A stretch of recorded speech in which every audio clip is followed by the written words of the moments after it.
Learning solutions. I am your Java full stack trainer. तो आज के सेशन में हम देखने वाले हैं कि जावा फुल स्टैक डेवलपर क्या होता है। तो सबसे पहले हम समझते हैं कि जावा फुल स्टैक डेवलपमेंट क्या होता है। अभी जावा फुल स्टैक डेवलपर जो होता है वो हमारे इंटायर वेब एप्लीकेशन को डेवलप करने के लिए रिस्पॉन्सिबल होता है। तो ऐसा पर्सन हम बोल सकते हैं जो फ्रंट एंड पे भी वर्क करता है, यानी कि यूजर किसके साथ इंटरेक्ट करने वाला है हमारे वेब ब्राउजर में, और building the logics in a backend, और डेटाबेस के ऑपरेशन कैसे परफॉर्म करेंगे, एपीआईज को बैकएंड से क्रिएट करना यूजिंग जावा और रिलेटेड टूल्स। तो ये काम होता है हमारा जावा फुल स्टैक का, जिसमें हमारा आ जाता है फ्रंट एंड डेवलपमेंट पूरी आ जाती है, जहाँ पे यूजर क्रिएट करता है इंटरफेस यूजिंग कुछ फ्रंट एंड जो टूल्स होते हैं, जैसे कि हमारा एचटीएमएल हो गया, सीएसएस हो गया, JavaScript and frameworks like react, angular. इस तरह से इन फ्रेमवर्क का यूज करके बेसिकली हमारा फ्रंट एंड का डेवलपमेंट होता है। ऐसा वेब पेज जो यूजर से इंटरेक्ट कर रहा होता है। और फिर बैकएंड में हमारा आ जाता है जहाँ पे हम बिजनेस लॉजिक लिखते हैं कि किस तरह से हम हमारे डेटा को डेटाबेस में स्टोर करने वाले हैं। एपीआईज लिखते हैं यूजिंग जावा फ्रेमवर्क, जैसे कि स्प्रिंग बूट हो गया हमारा। फिर डेटाबेस हैंडलिंग भी हमें इसमें करने को मिल जाती है जावा स्टैक डेवलपमेंट में। कि इसमें हम देखते हैं कि डेटाबेस को किस तरह से कनेक्ट करेंगे हमारे जावा एप्लीकेशन के साथ, और डेटाबेस को किस तरह से मैनेज करेंगे। जैसे हमें डेटा को इंसर्ट करवाना है तो उसके लिए हमें क्या करना होगा, उसमें भी हमारे कुछ डिफरेंट डिफरेंट डेटाबेस आ जाते हैं। तो हम इस कोर्स में माइस्क्ल डेटाबेस को सीखने वाले हैं। और उसके बाद इंटीग्रेशन एंड डेवलपमेंट भी आपको मिल जाती है, जिसमें कि आ जाते हैं हमारे टूल्स लाइक गिट है, डॉकर है, जेंकिंग है। इस तरह से इंटीग्रेशन टूल भी इसमें आ जाते हैं। तो अब हम आगे बढ़ते हैं और देखते हैं फ्रंट एंड डेवलपमेंट क्या होता है हमारा। फ्रंट एंड डेवलपमेंट रेफर करता है part of a web development, जो कि हमारा डील करता है यूजर किस तरह से हमारे वेबसाइट के साथ इंटरेक्ट होगा, और किस तरह से यूजर हमारे वेबसाइट को समझ पाएगा, देख पाएगा। फिर to building the visual parts of website और वेब एप्लीकेशन, लाइक हमारे वेबसाइट का लेआउट कैसे होगा, डिजाइन कैसे होगी, बटन्स हम ले रहे हैं तो बटन्स किस तरह से दिखने वाले हैं, फॉर्म। जैसे कि हम किसी वेबसाइट को देखते हैं तो वेबसाइट में मोस्टली हम देखते हैं कि सबसे पहले किसी भी वेबसाइट को आप पे लॉग इन करना होता है या फिर रजिस्टर्ड करना होता है। तो ऐसे समय पे आपको कुछ फॉर्म फिलअप करने के लिए आता है, जैसे कि आपको पहले यूजर नेम डालना होता है, फिर आपका पासवर्ड डालना होता है। ये सारी चीजें हम कैसे फॉर्म बनाएंगे, ये सारी चीजें हम देखते हैं फ्रंट एंड डेवलपमेंट में और करते हैं। फिर उसके बाद एनिमेशन आ जाता है, जैसे कि कोई इमेज आपको दिखाना है या फिर आपको स्लाइड शो, जैसे एक बोलते हैं ना, जैसे स्लाइड शो दिखाते हैं कि मोस्टली आपने देखा होगा वेबसाइट पे कि किस तरह है स्लाइड वन बाय वन, और क्लाइंट को शो कराते हैं। जैसे कि देखो ये हमारी ऑफिशियल वेबसाइट है टेक्नोबिलियन की। तो यहाँ पे देखो, जैसे हमने यहाँ पे दिखा है कि इमेजेस कैसे स्क्रॉल हो रही है, ये सारा पार्ट चीज आ जाती है हमारी। फिर ये वो कैसे स्क्रॉल होगा, कैसे ये सारी जो एनिमेशन वाली चीज, देखो ये जो इमेज है थोड़ी खिल रही है।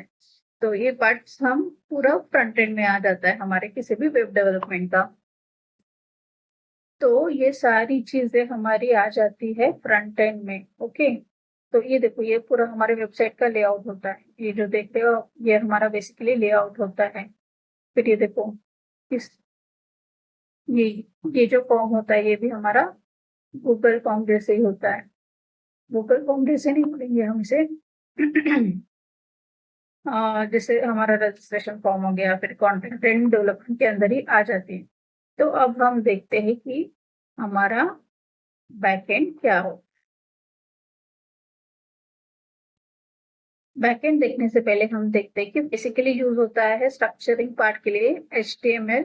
फिर डिजाइनिंग पार्ट के लिए आ जाता है हमारा CSS, जो हमारे वेबसाइट को एक ब्यूटीफुल लुक देता है, अट्रैक्टिव लुक जिसे बोलते हैं हम, वो देता है। जैसे कि आप मोस्ट ऑफ दी वेबसाइट को देखोगे तो वो कुछ थीम बेस होते हैं, कुछ कलर बेस होते हैं। जैसे कि हमारे पेमेंट रिलेटेड की जो एप्स होती है वो देखोगे तो वो ब्लू कलर में मोस्टली होती है। तभी वो ब्लू कलर क्यों यूज करते हैं, ब्लू थीम क्यों यूज करते हैं, क्योंकि ब्लू थीम से एक ट्रस्ट बिल्ड होता है किसी भी वेबसाइट पे। तो ये सारे चीज हमारी आ जाती है फ्रंट एंड में। फिर बाद में जावास्क्रिप्ट आता है जहाँ पे हम हमारा लॉजिकल पार्ट्स लिखते हैं, इंटरैक्टिव जिससे हम इंटरैक्टिव बनाते हैं एलिमेंट्स को हमारे। जैसे कि आपने यहाँ पे मैंने अभी वेबसाइट पे दिखाया था आपको फॉर्म, ये फॉर्म है, ओके। तो ये फॉर्म को जब मैं फिलअप कर दूंगी और सबमिट करूंगी तो इस सबमिट करने के बाद कुछ एक्शन परफॉर्म होनी चाहिए। तो ये जो लॉजिकल पार्ट आ जाते हैं हमारे, ये सारे आते हैं हमारे जावास्क्रिप्ट के अंदर। जाता है हमारे फ्रंट एंड लाइब्रेरीज, फ्रेमवर्क, जिसे लाइब्रेरीज और फ्रेमवर्क्स आ जाते हैं। तो रिएक्ट एक हमारे लाइब्रेरी है जो हमें हमारे पेज को और हमारे वेबसाइट को डायनामिक एंड रिस्पॉन्सिव बनाने के लिए हमें हेल्प करती है। एक इंटरफेस, मतलब ऐसा इंटरफेस जो इंटरैक्टिव होगा यूजर से, ऐसे इंटरैक्टिव इंटरफेस बनाने के लिए हमें हेल्प करती है ये लाइब्रेरीज इनबिल्ट। सो अब देखते हैं कि हमारा backend department is responsible for logic, database, server and the application functionality that process the that power the front end, और ये फ्रंट एंड की वो स्मूथली वर्क कर पाती है।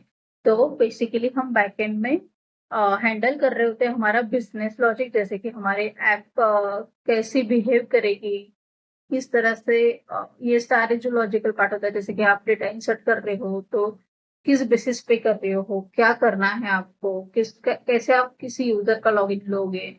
तो बेसिकली हमारा बिजनेस लॉजिक इस पे वर्क करता है। फिर आ जाता है हमारा बैकएंड में, हम हैंडल कर रहे होते हैं हमारे डेटाबेस ऑपरेशन को। जैसे कि आपको डेटा स्टोर करना है तो आप कैसे स्टोर करोगे, फिर आप डेटा को आपके यूजर का डेटा को रिट्राइव करना है तो कैसे करोगे, किसी डेटा को अपडेट करना है तो कैसे अपडेट करोगे।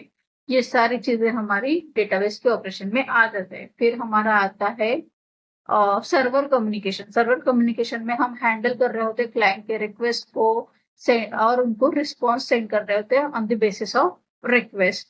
फिर आ जाती है हमारी एपीआई जो कनेक्ट करती है हमारे फ्रंट एंड को बैक एंड के कोड के साथ। तो इसमें हम टेक्नोलॉजी यूज करते हैं, ये जो हमारा बैक एंड है। तो जावा में हम जावा टेक्नोलॉजी का यूज करने वाले हैं। फिर बाद में अभी देखो, कोर प्रोग्रामिंग करना है तो हम कोर जावा का यूज करेंगे।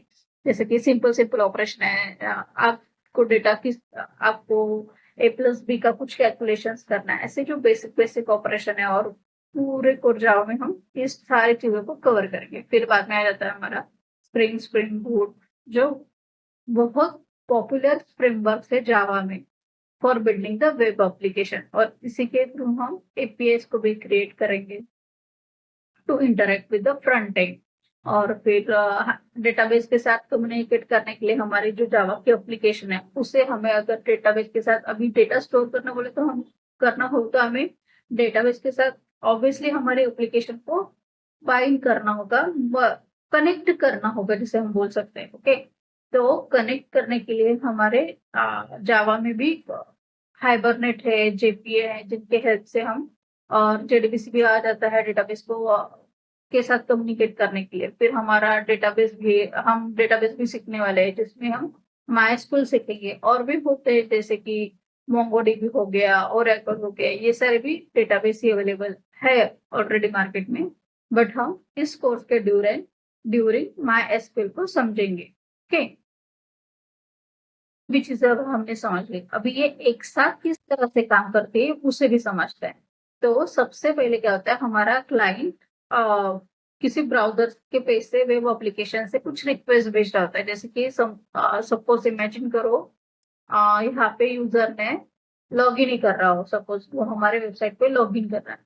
तो वो पहले अपना नाम लिखेगा, फिर ईमेल लिखेगा, फिर पासवर्ड होगा तो उसे भी लिखेगा। फिर जब वो सबमिट बटन पे क्लिक करेगा, यहाँ पे सबमिट बटन पे क्लिक करेगा तो एक रिक्वेस्ट हमारी बैकएंड की तरफ आएगी। तो उस रिक्वेस्ट को बैकएंड कोड हमारा मैनेज कर रहा होगा, प्रोसेस करेगा उसके जो भी हमारे रिक्वेस्ट है। अभी देखो आपने लॉगिन किया है, तो लॉगिन करते हुए वो पर्सन ऑलरेडी रजिस्टर होगा तभी वो लॉगिन कर पा रहे हैं। तो हम क्या करेंगे, उसके नेम और यूजर पासवर्ड से हम चेक करेंगे कि वो हमारे ऑलरेडी डेटाबेस में कनेक्ट है कि नहीं है। तो देखो बैकएंड प्रोसेस करते हैं उसे, फिर वो हमारा कनेक्ट करवाता है डेटाबेस से चेक करने के लिए वो वैलिड यूजर है कि नहीं है। होगा तो वो आगे प्रोसेस होगा, वो उसके होम पेज पे जाएगा वेबसाइट के। अदरवाइज हम उसे एक सिंपली मैसेज दे देंगे कि आपका रजिस्ट्रेशन अभी तक हुआ नहीं है, आपको रजिस्ट्रेशन करना होगा। तो ये सारी चीजें हम उन्हें बोलते हैं और इस तरह का रिस्पॉन्स हम फ्रंट एंड में दे देते हैं। फिर फ्रंट एंड क्या करता है, हमारा उसी रिस्पॉन्स को एक इंटरैक्टिव वे में डिस्प्ले करवा देता है हमारे यूजर को। तो अभी हमने वर्किंग भी देख ली कि हमारे फ्रंट और बैक एंड मिलके दोनों ही एक साथ वर्क कैसे करते हैं। अब देखते हैं कि हमें as a Java full stack developer career क्यों चूज करना चाहिए और मार्केट में करंट ट्रेंड्स क्या अवेलेबल है जावा में। तो अगर आप जावा फुल स्टैक डेवलपर कोर्स करते हो तो किसी भी कंपनी में जब आप इंटरव्यू देने जाओगे तो आप as a full stack developer पहले तो ज्वाइन कर सकते हो। सबसे पहले बेनिफिट आपको मिल जाएगा। ओके, फिर उसके बाद आप एज अ जावा डेवलपर भी कहाँ पे वर्क कर सकते हो और फिर आप बैकएंड में भी काम कर सकते हो, फ्रंट एंड में भी काम कर सकते हो और आप फ्रंट एंड फ्रेमवर्क पे भी काम कर सकते हो, जैसे कि हमारा रिएक्ट हो गया। ओके, ये तो हो गया हमारे current trends and career option for Java full stack developer. अब देखते हैं कि क्यों एज ए करियर चूज करना चाहिए। देखो अभी जैसे कि फुल स्टैक डेवलपर का मीनिंग ये होता है कि वो फ्रंट एंड और बैक एंड दोनों पे भी काम कर सकता है। तो इसी वजह से always Java full stack developer high demand in the industry रहता है। तो आप दोनों ही टेक्नोलॉजी पे काम कर सकते हो, इसलिए आप इम्पोर्टेंट एसेट्स बन जाते हो अपनी कंपनी के लिए। फिर आ जाता है फ्लेक्सिबिलिटी प्रोवाइड करता है हमें जावा, जैसे कि आप जावा कोड, अब हम बैकएंड में जावा कोड यूज करते हैं और टेक्नोलॉजी दूसरे भी जो टेक्नोलॉजी है उसके साथ भी हम इजीली हमारे जावा बैकएंड कोड को बाइंड करते हैं और कनेक्ट कर पाते हैं, जैसे कि HTML CSS जावास्क्रिप्ट हो गया, रिएक्ट हो गया। तो ये जो कि हमें पूरे एंटायर वेब एप्लीकेशन बिल्ड करने के लिए हेल्प करता है और एक वाइड रेंज प्रोवाइड कर देता है किसी भी प्रोजेक्ट पे काम करने के लिए। और जावा हमें स्ट्रॉन्ग कम्युनिटी और सपोर्ट्स एंड रिसोर्सेज प्रोवाइड करता है। जैसे कि जैसे कि Java has a large and active community. तो जो हमारे जावा के पास है बहुत सारे इनबिल्ट लाइब्रेरीज प्रोवाइड है, कुछ फ्रेमवर्क्स भी प्रोवाइड है, जैसे कि हमारे स्प्रिंग हो गया, हाइबरनेट हो गया। एंड एक जावा ओपन सोर्स टूल है जिसकी वजह से हम फ्री में सीख सकते हैं, समझ सकते हैं और प्रॉब्लम सॉल्व करने का इशू भी हम सीख सकते हैं, किस तरह से हम किसी भी प्रॉब्लम को इजीली सॉल्व करेंगे। और फिर अगर आप ऐसे चूज करते हो इसको करियर तो आपको अट्रैक्टिव सैलरी पैकेज भी मिल जाता है, क्योंकि आप फ्रंट एंड में भी काम कर रहे हो, बैक एंड में भी काम कर रहे हो। अभी किसी भी कंपनी को 2% रखने से अच्छा अगर वही क्वालिटी मुझे 1% में मिल रही है तो उसे कोई भी कंपनी ज्यादा ही पैकेज ऑफर करेगी और end to end project ownership भी मिल जाती है। जैसे कि अभी देखो आप किसी भी प्रोजेक्ट में डिजाइन डेवलपमेंट से लेके बैक एंड डेवलपमेंट में इन्वॉल्व हो, तो आपको आपके प्रोजेक्ट के बारे में हर एक स्टेप के बारे में पता होगा और आपको समझ में आएगा कि हमें टीम कैसे मैनेज करनी है, कुछ को किस तरह से हैंडल करना है, ये सारी चीजें आप सीखते हो। तो अब हम देखते हैं कि ये तो कोर से लेके एडवांस सारी चीजें को मैनेज सीखेंगे यहाँ पे। ओके, तो उसमें आ जाता है हमारा कोर जावा में हम वेरिएबल डिक्लेरेशन से लेके फर्स्ट प्रोग्राम, मतलब हम प्रोग्राम प्रैक्टिस भी करते हैं। प्रोग्राम को हम आपको हर एक टॉपिक के बारे में कुछ ये देते हैं, होमवर्क देते हैं, जहाँ से आप खुद प्रैक्टिस करते हो। तो जितना अपन प्रैक्टिस करेंगे उतने हमारा बेसिक्स क्लियर होंगे। तो हम यहाँ पे कोर जावा सीखेंगे, फिर बाद में हम वेब डिजाइनिंग सीखेंगे। वेब डिजाइन में आ जाता है हमारा एचटीएमएल आता है, सीएसएस होता है। एचटीएमएल हम स्ट्रक्चरिंग पार्ट को सीखेंगे किस तरह से करते हैं, सीएसएस को हम डिजाइनिंग में देखेंगे किस तरह से डिजाइन करेंगे। फिर जावास्क्रिप्ट जो हमारा लॉजिकल पार्ट होता है, किसी भी वेबसाइट को जो एक लॉजिकल या फिर यस रिस्पॉन्सिव जो बनाने रिस्पॉन्सिव भी नहीं बोलेंगे हम उसे, यस रिस्पॉन्स जो दे परफॉर्म हो रहा है, जो ये लॉजिकल थिंग्स है वो हम जावास्क्रिप्ट में सीखेंगे। फिर हमारे फ्रेमवर्क सीखेंगे एंगुलर, फिर जावा की फ्रेमवर्क सीखेंगे, J2EE सीखेंगे, जिसमें हम सर्वलेट सीख रहे होंगे, स्प्रिंग बोट, हाइबरनेट, JDBC, ये सारी चीजों को हम सीख रहे होंगे। अलॉन्ग विद दैट आप अगर इस कोर्स में इनरोल करते हो तो आपको एक जावा सर्टिफिकेशन भी मिल जाता है, जिससे कि शॉर्ट लिस्टेड होने के चांसेस आपके बढ़ जाते हैं। तो थैंक यू।